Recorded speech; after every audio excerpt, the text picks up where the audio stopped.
A paz de Deus, irmãos. Eu não sei como está o seu coração hoje, mas se você já sentiu que ninguém mais acreditava em você, que até sua família desistiu, não saia deste vídeo. O testemunho que vou contar agora é para quem já pensou em desistir, para quem foi rejeitado até dentro da própria casa, para quem sente que nem Deus ouve mais o clamor.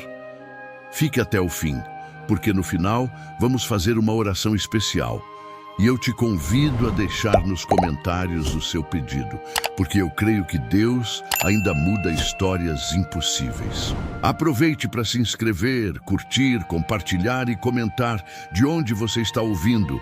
Tem alguém precisando desse milagre hoje? Eu nasci dentro da graça, filho de um ancião respeitado na congregação cristã no Brasil, criado ouvindo hinos, rodeado por irmãos e irmãs que olhavam para mim como se meu futuro já estivesse decidido. Cresci ouvindo meu pai orando na cabeceira da cama, minha mãe cantando baixinho enquanto preparava o café, o cheiro de pão quente se misturando com as palavras de fé.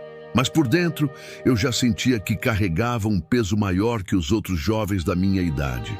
Ser filho de ancião não era apenas honra, era cobrança, expectativa, olhares que mediam cada passo, cada gesto, cada resposta atravessada. E foi nesse ambiente que, aos poucos, o vazio começou a crescer dentro de mim. Na adolescência, as cobranças se intensificaram. O filho do ancião tinha que dar exemplo, ser sempre o primeiro a responder o recitativo, nunca faltar à reunião, manter a postura e as amizades certas.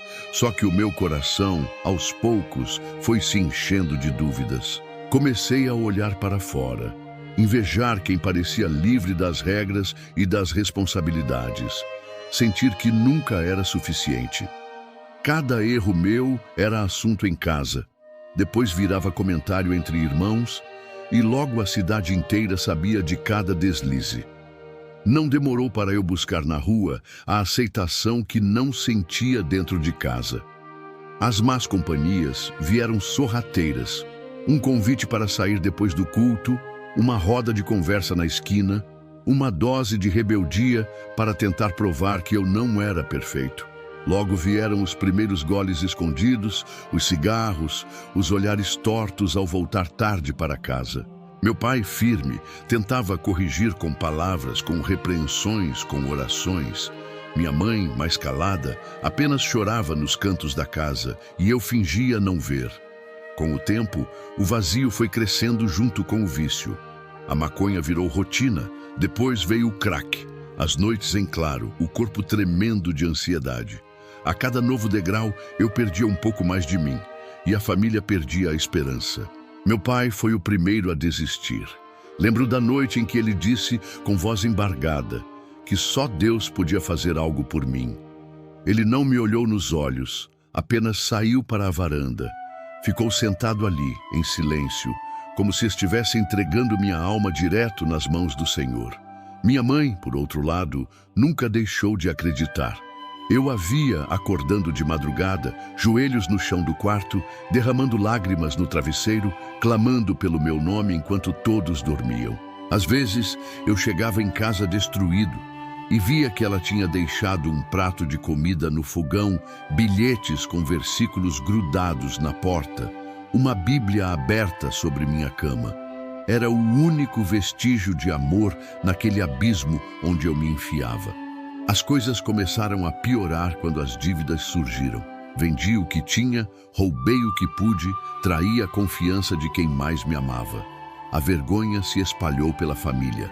Meu nome virou motivo de oração nos cultos. Depois, motivo de cochicho nas esquinas. Comecei a perceber que, quando passava na rua, irmãos e irmãs mudavam de calçada para não cruzar comigo. Era o filho do ancião, agora motivo de escândalo e tristeza. Minha avó, tão orgulhosa, parou de perguntar por mim. Meu pai não falava mais meu nome em casa. Minha mãe, mesmo entre lágrimas, continuava orando, mas a esperança no olhar dela também parecia mais fraca a cada dia. Entrei de vez para o mundo do tráfico. os bicos sujos, as dívidas com gente perigosa, as ameaças constantes. Já não havia mais noite nem dia, apenas uma sequência de fugas, mentiras e desespero. Meu rosto ficou marcado, emagreci, passei a andar encurvado, desviando o olhar de quem conhecia minha história. Uma vez, ao cruzar com uma irmã da igreja, vi nos olhos dela não só medo, mas desprezo. Senti que era invisível, que não tinha mais casa, nem nome, nem futuro. No auge da perdição, a dívida com os traficantes já era alta demais para alguém como eu. Não tinha como pagar, não tinha a quem recorrer. Os recados vieram claros, ou pagava ou seria apagado. Lembro da noite em que ouvi pela primeira vez minha mãe dizendo baixinho ao meu pai: "Será que ainda tem jeito?" Ele respondeu cabisbaixo: "Agora só Deus mesmo. Eu já entreguei nas mãos do Senhor." Aquelas palavras foram como uma sentença de morte. Era como se não houvesse mais ninguém por mim. Naquela semana, passei dias e noites escondido, pulando muros, dormindo em lajes abandonadas, fugindo de quem eu mesmo tinha chamado de amigo. Não tinha coragem de voltar para casa, nem de procurar ajuda. Tentei entrar na igreja um dia, mas ao ver os olhares, recuei. Eu não era mais bem-vindo em lugar algum, e dentro do peito, o medo foi crescendo. Não só do que os homens poderiam fazer comigo, mas do vazio eterno, do abandono total, do fim sem perdão.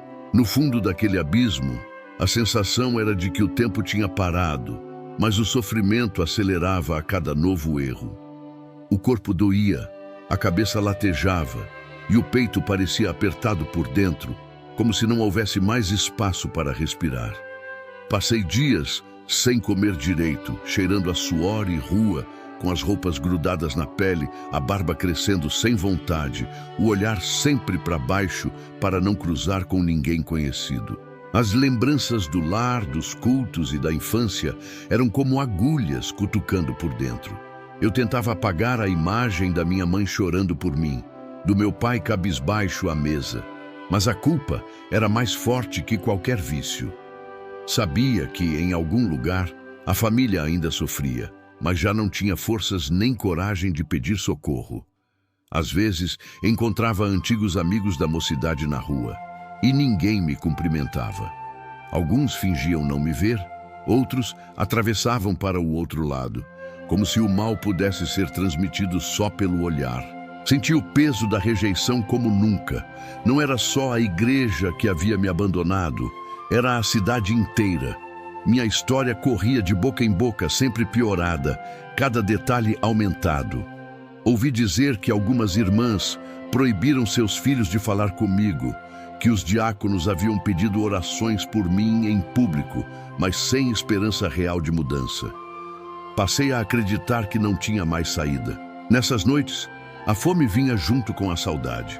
Eu lembrava dos almoços de domingo, do cheiro de feijão temperado, do bolo simples que minha mãe fazia nos aniversários, dos risos que enchiam a sala. Agora, a única companhia eram ratos e baratas nas casas abandonadas, onde eu dormia para fugir dos cobradores. O medo era constante. Medo de ser pego, de apanhar, de morrer sem ninguém perceber. Medo até de acordar e perceber que ainda estava vivo naquele inferno. Comecei a desejar o fim, mas até coragem para isso me faltava. A dívida com o tráfico crescia como um monstro. Cada dia que passava era um novo recado, uma nova ameaça, olhares frios, mãos pesadas. Eles me cobravam no portão, gritavam meu nome pelas ruas, batiam na porta das casas que sabiam serem da minha família. Eu sabia que era questão de tempo.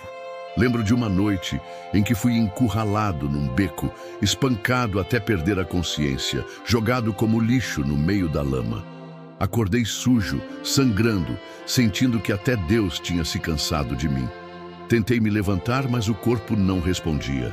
Pensei nos cultos onde sentava ao lado do meu pai, nas vezes em que fui levado à frente para orar, nos conselhos do ancião que dizia que o diabo queria me destruir. Naquele momento, entendi o quanto era fácil cair, o quanto era difícil levantar. Passei dias me escondendo, vivendo de restos, implorando por migalhas. O telefone da minha mãe tocava à noite. Eu sabia que era algum traficante cobrando, fazendo ameaças. Soube que meu pai começou a evitar sair na rua e que minha mãe só saía para comprar o necessário, sempre com medo de encontrar alguém do meu passado. Ouvi dizer que, na igreja, pararam de orar por mim publicamente, como se fosse vergonha demais trazer meu nome à memória da Irmandade. Era como se todos tivessem decidido que não havia mais solução. Ninguém perguntava mais de mim. Ninguém oferecia ajuda. Até minha avó, que antes me defendia, agora só orava baixinho, sem esperança nos olhos. Cheguei a tentar voltar para casa uma noite, faminto, destruído, mas quando bati na porta ninguém atendeu. Fiquei do lado de fora, ouvindo o choro abafado da minha mãe, o silêncio do meu pai. Não tive coragem de insistir. Caminhei a noite toda, com o vento cortando o rosto, lágrimas misturadas à sujeira da rua. Tentei entrar em um culto na vila vizinha, mas ao ver os olhares, a conversa parando quando entrei, desisti antes mesmo de sentar. Senti um vazio ainda maior, como se não tivesse mais lar nem fé. O pouco de esperança que restava foi arrancado pela raiz. O pior veio quando me vi diante do espelho de um banheiro público, rosto inchado, boca machucada, olhos fundos e apagados. Quase não reconheci quem eu era. Falei em voz alta sem pensar. Meu Deus, o que eu me tornei? A resposta foi o silêncio. Voltei a andar sem rumo, tropeçando, ouvindo barulhos de moto que me faziam gelar, achando que era o fim. Uma parte de mim desejava que acabasse logo. Outra parte, bem lá no fundo, só queria ouvir minha mãe dizendo que ainda orava por mim, mesmo quando tudo parecia perdido. Foi numa madrugada dessas, deitado embaixo de uma marquise, que ouvi minha mãe passar na rua indo para a igreja de madrugada. Ela não me viu, mas ouvi sua voz baixinho. Senhor, só o Senhor pode trazer meu filho de volta. Chorei como criança. Senti uma dor maior do que qualquer pancada que já levei. Senti vergonha, culpa, saudade, tudo ao mesmo tempo. Lembrei de quando era pequeno e minha mãe dizia: filho, nunca é tarde para voltar para os braços de Deus. Naquele momento, prometi a mim mesmo que, se sobrevivesse ao dia seguinte, ainda tentaria pedir perdão, mas não sabia se teria mais tempo. A cada dia, a ameaça dos traficantes aumentava. Agora eles não queriam mais conversa. Disseram para mim, na última cobrança: se não pagar até sexta, você não vive até sábado. Aquilo foi como uma sentença final. Passei as últimas horas de vida como um condenado, sem saber o que esperar. Não dormi, não comi, não falei com ninguém. Só caminhei, escondido, esperando o pior. Mas mal sabia eu que na noite marcada para minha morte, Deus já tinha escrito outro final.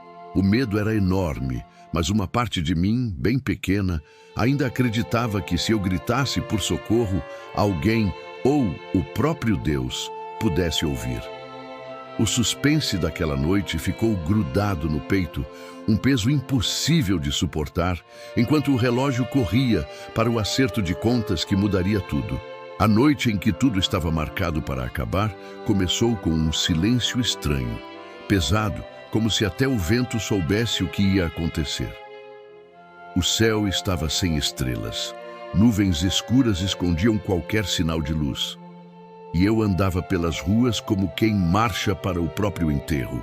Não sentia mais o corpo, apenas aquele frio por dentro, a mente tomada por pensamentos de fim. Passei em frente à casa onde cresci, vi a janela do quarto de infância, ainda com a cortina azul que minha mãe costurou quando eu era pequeno. Por um momento, quase acreditei que veria a sombra dela orando, mas tudo estava escuro. A lembrança do lar bateu fundo, doeu mais do que a fome, mais do que os socos dos cobradores, mais do que a solidão de tantos anos. Pensei em fugir, mas já não tinha mais forças, nem para correr, nem para lutar. Só queria que tudo acabasse logo, que a dor e o medo tivessem fim. Segui para o beco onde a dívida seria cobrada. Cada passo era um martírio. O cheiro forte de lixo, os sons abafados da cidade, luzes amareladas e sujas de postes quebrados, sombras dançando nas paredes. O coração batia tão forte que parecia querer pular do peito. Meus joelhos tremiam, as mãos suavam frio e os pensamentos corriam mais rápido do que as pernas. Rezei baixinho, não por mim, mas pela minha mãe, que certamente estaria ajoelhada em algum canto da casa, ainda pedindo um milagre impossível. Lembrei do olhar cansado do meu pai, da decepção que causei, do orgulho destruído, da fé que fui tirando deles aos poucos. No fundo, queria apenas que eles soubessem que, mesmo perdido, eu ainda era o filho deles. Chegando perto do beco, o cenário era de terror. 3 homens me esperavam, encostados num carro velho, cigarros acesos iluminando rostos frios e sem compaixão. Um deles, o mais violento, chamado de Caveira, sorriu ao me ver. Aquele sorriso de quem já decidiu o destino de alguém. Chegou a hora, moleque, ele disse, a voz grossa, arrastada, enquanto girava a arma nas mãos. Tentei dizer qualquer coisa, mas a garganta secou, as palavras sumiram. Senti as pernas bambas, vontade de sair correndo, mas estava cercado. Eles me empurraram contra a parede, vasculharam meus bolsos, zombaram do meu estado. Nem para morrer você presta, olha o que virou. Outro disse, rindo com deboche. Naquele momento, a vida passou diante dos meus olhos. Lembrei do cheiro de café fresco nas manhãs de domingo, do abraço apertado da minha mãe quando eu tinha medo do escuro, das risadas com os amigos da mocidade antes de tudo dar errado. Lembrei também das vezes que passei na frente da igreja e senti vontade de entrar, mas não tive coragem. Lembrei do ancião pregando sobre misericórdia, das irmãs louvando com lágrimas, do recitativo das crianças. Vi minha história inteira, dos dias mais felizes ao fundo do poço, em poucos segundos. A mão de Caveira segurou meu ombro com força, me obrigando a olhar nos olhos dele. Vi ódio, mas também vi cansaço. Última chance, tem dinheiro? Ele perguntou, já sabendo a resposta. Neguei com a cabeça, mal conseguia respirar. Ele então levantou a arma e apontou para minha cabeça. O tempo pareceu parar. O suor desceu gelado pela testa, os olhos se encheram de lágrimas. Fechei os olhos, pronto para ouvir o disparo. E então, silêncio. Nenhum som, nem o clique do gatilho. Abri os olhos devagar, Caveira apertava o gatilho, mas nada acontecia. O outro traficante impaciente pegou a arma, conferiu, carregou de novo, apontou, de novo, nada. Era como se o tempo tivesse parado, como se Deus segurasse aquela bala entre o céu e a terra. Eles começaram a xingar, trocar de arma, rodar o tambor, conferir o pente, e eu ali, parado, sentindo a vida escapar por entre os dedos, mas sem conseguir reagir. Foi nesse instante, diante do impossível, que me veio um choro tão forte quanto eu nunca tinha sentido. O joelho se dobrou sozinho. Bati com força no chão duro e sujo e, sem pensar, gritei: Deus, se o Senhor ainda me ouve, me perdoa. Não deixa eu morrer assim, sem ter chance de voltar. Salva minha alma, mesmo que seja agora. O eco do meu grito ficou no ar. Os traficantes pararam, surpresos, olhos arregalados, arma ainda em punho. O silêncio do beco foi cortado só pelo som da minha voz pedindo perdão. Senti algo diferente, uma presença, um calor inexplicável. O medo continuava ali, mas algo maior pairava sobre todos nós. O bandido, o mais novo, deu um passo para trás, quase tropeçou. Caveira olhou para mim com um misto de fúria e medo, como se tivesse visto um fantasma. Você é crente? Ele perguntou gaguejando. Não consegui responder de imediato, só chorava, tremendo. Ele gritou de novo: Você é filho de crente, não é? Fala a verdade. Eu só consegui balançar a cabeça, lágrimas escorrendo, e dizer entre soluços: Sou filho de ancião, mas fui eu quem destruí tudo. Só queria uma chance de pedir perdão para minha família e para Deus. O mais velho largou a arma no chão. Os outros recuaram, e por um instante parecia que ninguém ali sabia o que fazer. A presença de Deus era tão forte, tão inexplicável, que até o cheiro do beco mudou. Senti como se um manto invisível tivesse descido sobre mim, protegendo da morte, da vergonha, do próprio inferno. O silêncio durou uma eternidade, até que Caveira baixou a cabeça e disse, quase num sussurro: "Vai embora, moleque, some daqui. Hoje você não morre não, nem que seja só para ver se esse teu Deus existe mesmo." Levantei devagar, pernas fracas, corpo trêmulo, mas uma força estranha me ergueu. Caminhei sem olhar para trás, ouvindo ainda os traficantes murmurando entre si, assustados, mexendo nas armas, tentando entender o que tinha acabado de acontecer. Aquela noite não acabou ali, mas foi ali que minha história recomeçou. Saí do beco como quem renasce, como quem recebe de volta uma vida que já não era sua. Ainda sentia o gosto do medo, o peso da culpa, mas uma certeza nasceu dentro de mim. Se Deus me livrou naquele momento, Ele ainda tinha um plano para minha história. Caminhei pela noite como quem renasce depois do próprio funeral. As ruas pareciam as mesmas, mas tudo dentro de mim estava diferente. Uma mistura de choque, vergonha, alívio e medo do que viria a seguir. As pernas quase não respondiam, o coração batia descompassado e os pensamentos se atropelavam. Imagens do beco, das armas falhando, da voz do bandido perguntando se eu era crente, do grito por socorro para um Deus que eu mesmo tinha abandonado. Em alguns momentos achei que estava sonhando, mas a dor nos joelhos, o gosto de sangue na boca e o frio da madrugada eram reais demais. Andei sem rumo por horas, atravessando ruas vazias, desviando de postes, sentindo o cheiro de terra molhada, do lixo das esquinas, da fumaça de lareiras acesas em casas onde famílias dormiam tranquilas, sem saber que ali passava alguém voltando do vale da sombra da morte. A cada passo, lembranças invadiam minha mente. Vi minha mãe chorando, o pai cabisbaixo na varanda, irmãos da igreja cochichando, a solidão das noites em lajes abandonadas.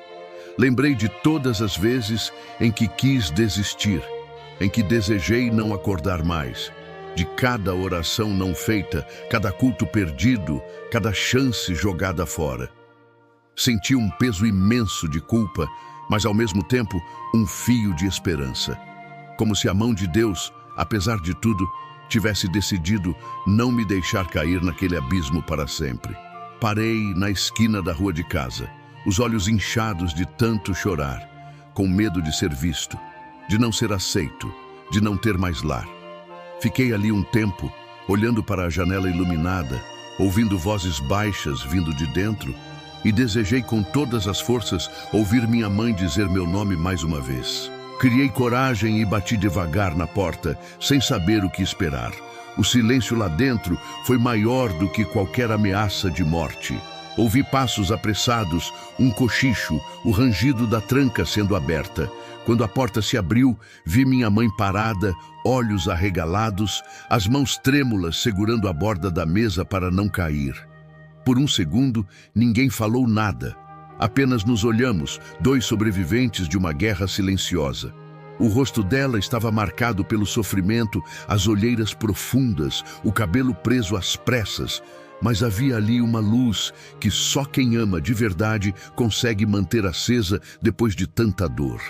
Ela não perguntou nada, não repreendeu, não julgou, só estendeu os braços e me abraçou, apertado, como se tentasse colar de volta todos os pedaços do filho que o mundo tinha quebrado. Chorei tudo o que não chorei durante anos. Pedi perdão sem conseguir formar frases, soluçando no ombro dela, sentindo o cheiro do avental, o calor das mãos, o coração disparado. Ela só dizia: "Glória a Deus, Senhor, glória a Deus." Eu sabia que o Senhor não ia deixar meu filho se perder. Ficamos ali, no corredor apertado, até minhas pernas cederem. Meu pai apareceu, parado na porta do quarto, olhos vermelhos de cansaço, sem conseguir disfarçar o choque. Ele hesitou, como quem não sabe se é hora de abraçar ou de manter a distância, mas minha mãe fez sinal para ele se aproximar. Os três choramos juntos, sem palavras, apenas lágrimas e suspiros. A casa parecia diferente, mas os detalhes eram os mesmos. O relógio antigo na parede, a mesa de madeira marcada pelo tempo, a Bíblia aberta no Salmo 91, o cheiro de café passado. Sentei à mesa com eles, sem fome, só querendo ouvir a voz dos meus pais de novo. Meu pai orou baixinho, agradecendo a Deus pelo livramento, pedindo misericórdia para minha alma. Não falou de vergonha, não tocou no passado, apenas agradeceu pelo retorno do filho perdido. Minha mãe serviu um prato de sopa, colocou pão fresco ao lado, passou a mão nos meus cabelos, como fazia quando eu era criança. Aquele gesto simples quebrou as últimas barreiras do meu coração. A noite foi longa, cheia de conversas baixas, silêncios desconfortáveis, olhos marejados. Contei o que consegui sobre o que aconteceu no beco, sobre as armas falhando, sobre o medo, a culpa, o pedido desesperado de perdão a Deus. Minha mãe chorou mais ainda. Meu pai suspirou fundo, disse que nunca parou de pedir para que Deus me trouxesse de volta, mesmo quando a esperança era mínima. Ele confessou que em muitos momentos desistiu, mas a fé da minha mãe manteve uma chama acesa dentro da casa. Pedi perdão por tudo, pelas noites em claro, pelas dívidas, pelas palavras duras, pelos anos de ausência. Ouvi dos dois que o perdão já estava dado há muito tempo. Só faltava eu aceitar. Naquela madrugada, tentei dormir no meu antigo quarto, mas o sono não vinha. Fiquei olhando para o teto, ouvindo minha mãe orar baixinho no outro cômodo, pedindo para Deus completar a obra, selar minha alma de novo, restaurar a alegria e a comunhão que o pecado destruiu. Senti uma mistura de paz e vergonha, mas também um desejo novo de recomeçar. Lembrei das promessas de Deus na infância, dos sonhos que abandonei, da música dos hinos que um dia me faziam chorar de emoção. Prometi para mim mesmo que, se tivesse uma nova chance, não desperdiçaria. Fechei os olhos e pedi, do fundo da alma: Senhor, só não me deixa voltar para onde eu estava.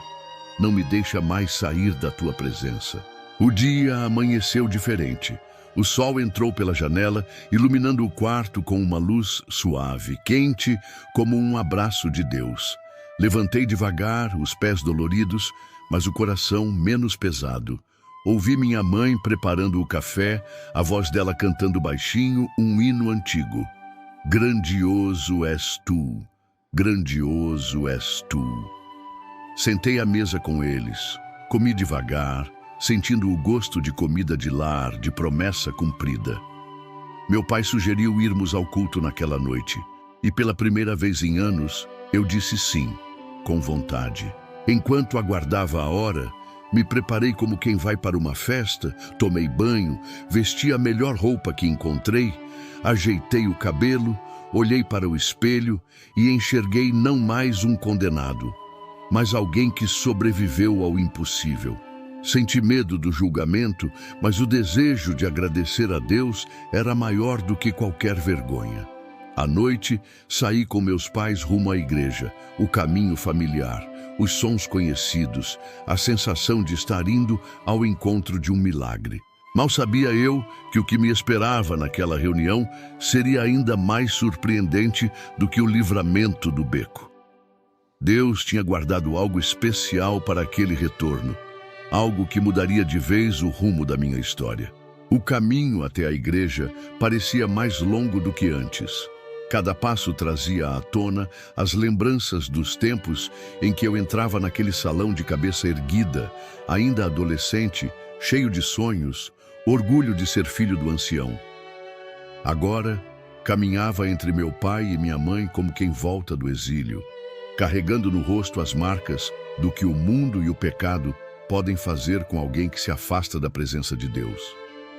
Senti as mãos da minha mãe apertando a minha de leve, como quem pede coragem em silêncio. O coração disparava e o suor nas mãos era misturado com o medo do julgamento. Ao virar a esquina da igreja, vi o prédio simples, as luzes acesas, o som abafado dos hinos vindo do salão.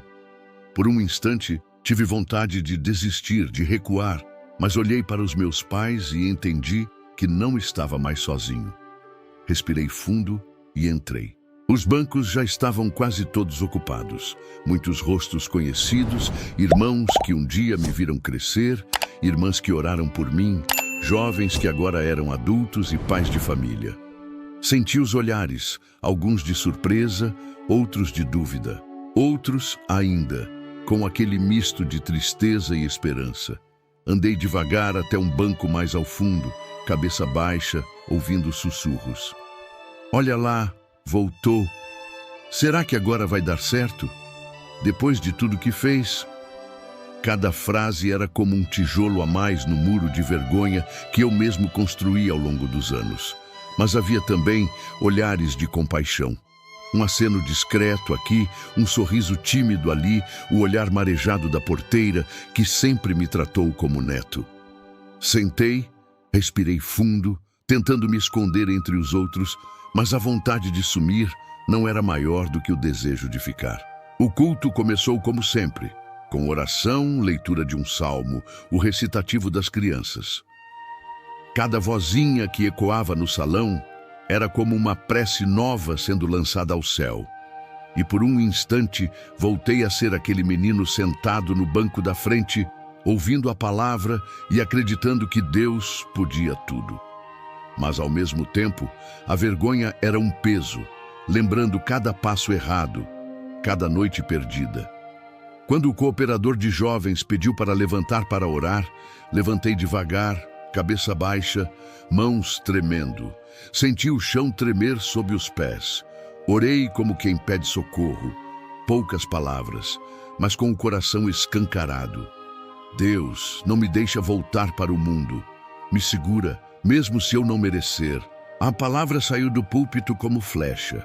O cooperador leu sobre o filho pródigo, sobre o amor do pai que espera com braços abertos, sobre o Deus que perdoa não só quem erra, mas quem duvida se ainda é amado. Senti como se cada frase fosse dirigida a mim. Meus olhos se encheram de lágrimas. Tentei esconder, mas a emoção foi maior. Vi minha mãe chorando baixinho ao meu lado, meu pai com a mão sobre a Bíblia, olhos fechados em gratidão. Senti uma força diferente invadir meu peito, uma vontade de me lançar ao altar, pedir perdão diante de todos, mas fiquei parado, imóvel, lutando contra o orgulho e o medo. O culto seguiu, hinos foram cantados, testemunhos contados.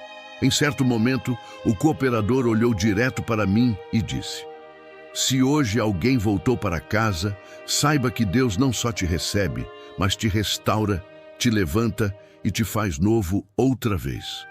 Não importa o quão fundo você foi, não existe abismo maior que a misericórdia de Deus." Senti como se o céu se abrisse sobre mim, uma presença poderosa pairando no salão. Irmãos começaram a chorar. Alguns jovens se levantaram para orar. O ambiente mudou. Era como se o Espírito Santo fizesse uma festa invisível, celebrando cada volta, cada lágrima, cada coração quebrantado. No final, fui surpreendido. O cooperador me chamou pelo nome e pediu para que eu fosse até a frente. Os passos foram pesados, mas algo me empurrava. Cheguei ao púlpito, o rosto molhado de lágrimas, e ali, diante da igreja, pedi perdão publicamente por tudo que causei. Pela vergonha, pelo sofrimento, pelo afastamento. Contei entre soluços sobre o que vivi no mundo, sobre o beco, as armas, o milagre, o grito desesperado a Deus, a noite em que Ele calou a voz da morte e fez uma nova promessa.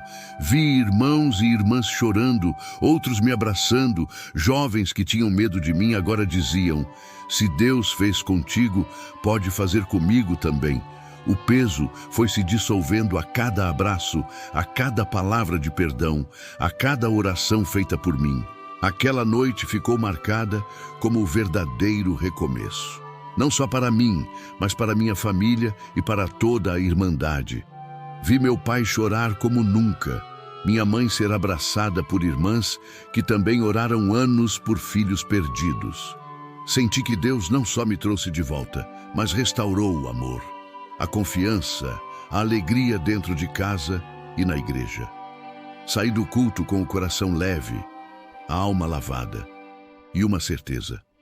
Não importa o quanto se afaste, o quanto erra, sempre haverá um caminho de volta para quem se rende ao Deus dos impossíveis. Mas o Senhor ainda reservava um último milagre para selar tudo o que tinha feito. E foi ali, naquela comunhão restaurada, que a promessa de Deus começou a se cumprir de verdade. Aquela noite ficou gravada na minha alma como o verdadeiro início de uma nova vida. Saí do culto sentindo o corpo leve, a mente clara, como se cada sombra tivesse sido lavada pela misericórdia de Deus. No caminho para casa, minha mãe andava ao meu lado, segurando minha mão como fazia quando eu era pequeno. Meu pai caminhava um pouco atrás, mas, vez ou outra, eu o pegava sorrindo, os olhos ainda marejados. Não havia mais acusações, apenas gratidão. Em casa, o clima era diferente. A sala iluminada, a mesa posta, o cheiro de pão quentinho misturado ao café e, acima de tudo, um silêncio de paz que só quem já foi liberto entende.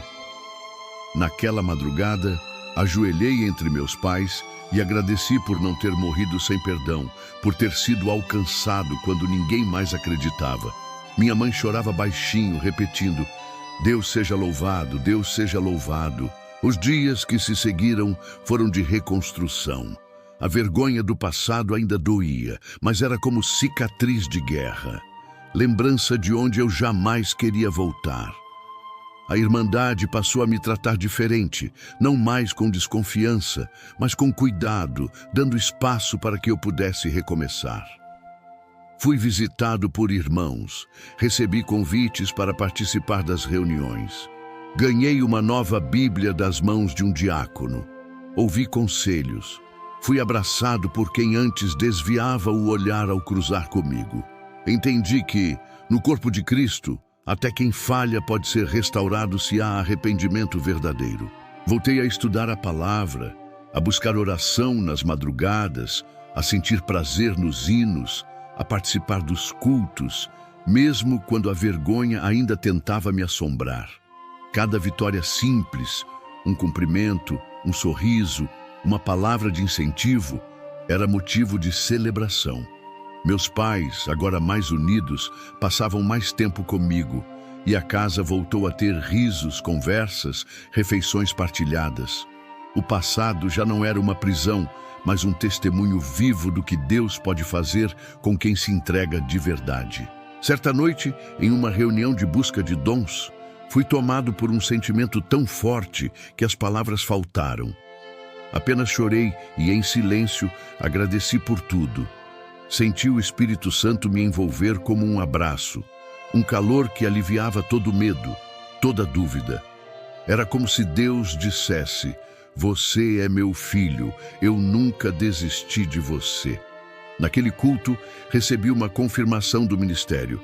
Deus vai usar o teu testemunho para levantar outros que pensam que não têm mais volta. Aquela palavra ficou gravada em mim como selo de promessa.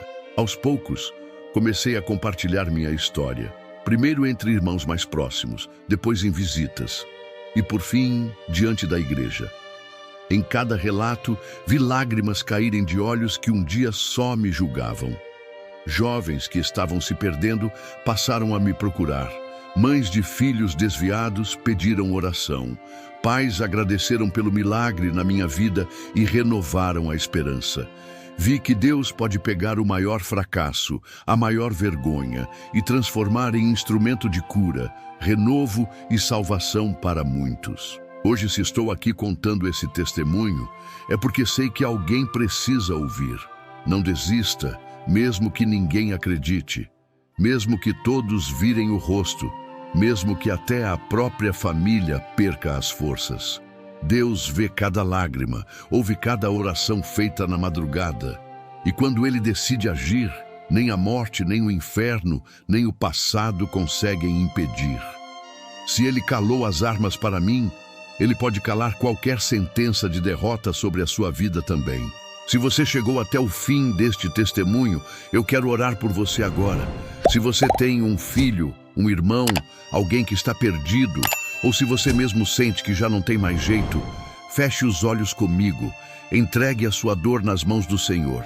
A oração do justo pode muito em seus efeitos, e Deus ainda responde orações sinceras, ainda resgata quem já foi considerado caso perdido, ainda faz milagre no vale da morte.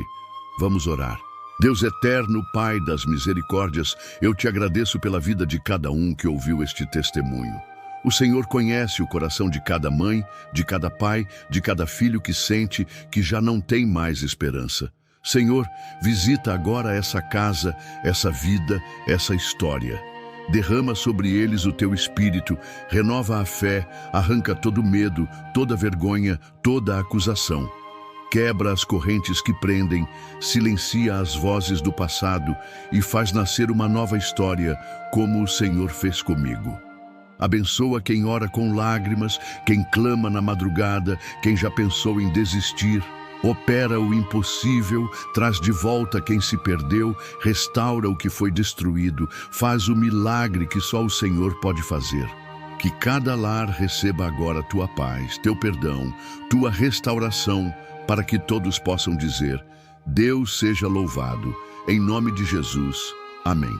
Se esta oração falou com você, escreva seu pedido nos comentários para apresentarmos juntos diante do Senhor nos próximos vídeos. Não esqueça de curtir, compartilhar e se inscrever, porque quanto mais pessoas ouvirem, mais vidas podem ser alcançadas pelo poder do testemunho.